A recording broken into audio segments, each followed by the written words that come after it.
ontem pela manhã a gente foi tomado de assalto por uma informação, a notícia de que o senador Marcos Duval do Podemos, lá do Espírito Santo, ele estaria denunciando o ex-deputado federal Daniel Silveira e também o ex-presidente Bolsonaro de ter aí coagido ele, o Marcos Duval, para que participasse de um golpe.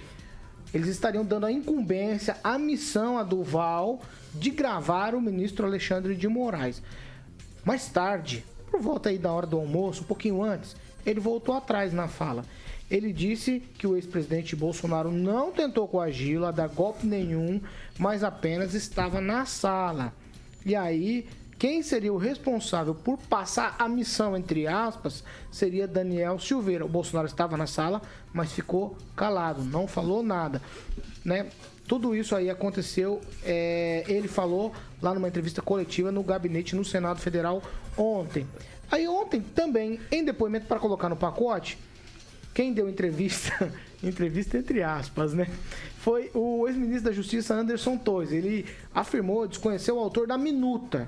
A minuta que tratava lá daquela questão do golpe. Torres afirmou que a minuta era, entre aspas aqui, totalmente descartável e que os documentos importantes eram despachados e retornavam ao Ministério dos demais, eram descartados. Aí aspas novamente aqui para Anderson Torres.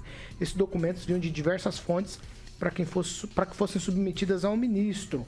Ele afirmou que, em razão da sobrecarga, levou aquele documento para casa.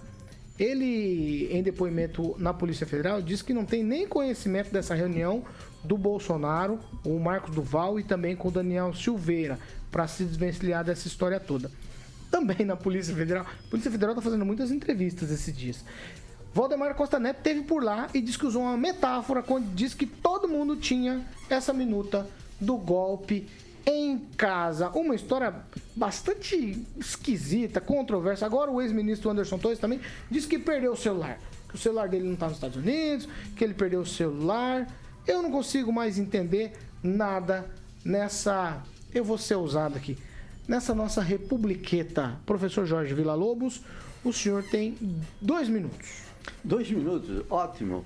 Olha, a nova narrativa, né, foi apresentada depois do Duval ter recebido telefonemas e conversado com os filhos do ex-presidente, tanto com o deputado Eduardo quanto com o senador Flávio. Então, houve um ajuste colocando no colo do Daniel Silveira, que foi preso ontem, só para ficar claro, por situação diversa, né? Por situação diversa, não associada diretamente com este fato narrado pelo Marcos Duval do Podemos do Espírito Santo, né?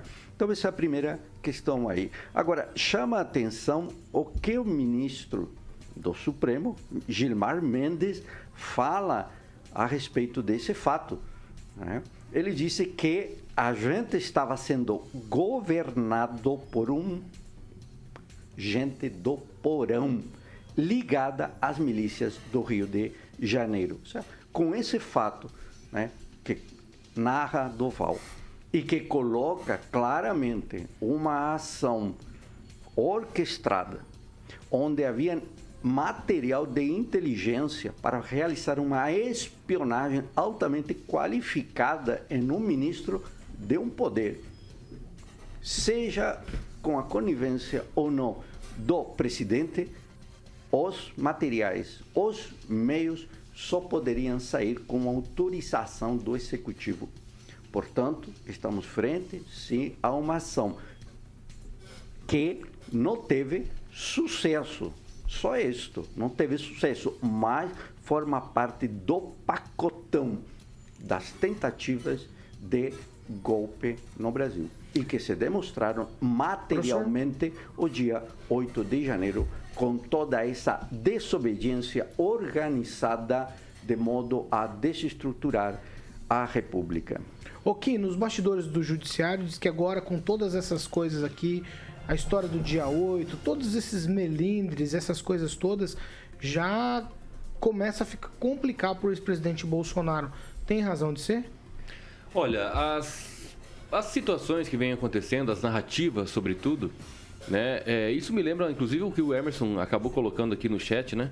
Ele falou o seguinte, lembra daquele Paulo Miranda, lá da CPI, que acabou falando um monte de coisa sobre os empresários de Maringá, enfim, que colocou, né, a língua nos dentes lá, falou um monte de coisa? Não foi nada pra frente de um fofoqueiro daquele. Imagina a história do Marco Duval, que depois voltou atrás.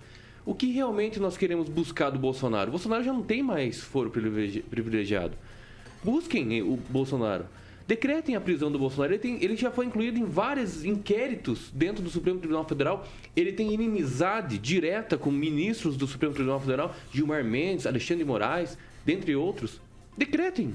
Prendam o Bolsonaro. É isso que eles querem fazer. Não precisa criar narrativa de fofoca. Vamos entender o seguinte, que o governo mudou. O Lucas Bressan aqui foi muito assertivo quando ele escreveu assim, golpe, o golpe, né? O cara era presidente, já saiu, chega desse papo, Lula e o golpe, e você ainda pensando em Bolsonaro. Exato.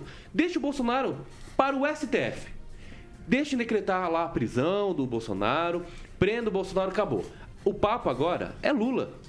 O governo que nós estamos é de um ex-criminoso. Você já entregou o Bolsonaro? Um ex-criminoso.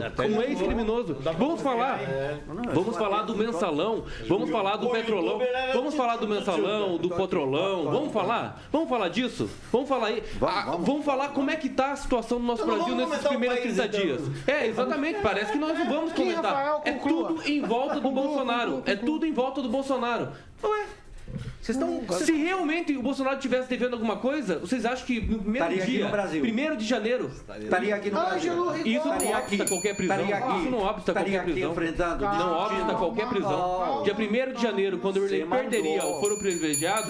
Já deu. 2 minutos agora. Já deu. Eu tô contando.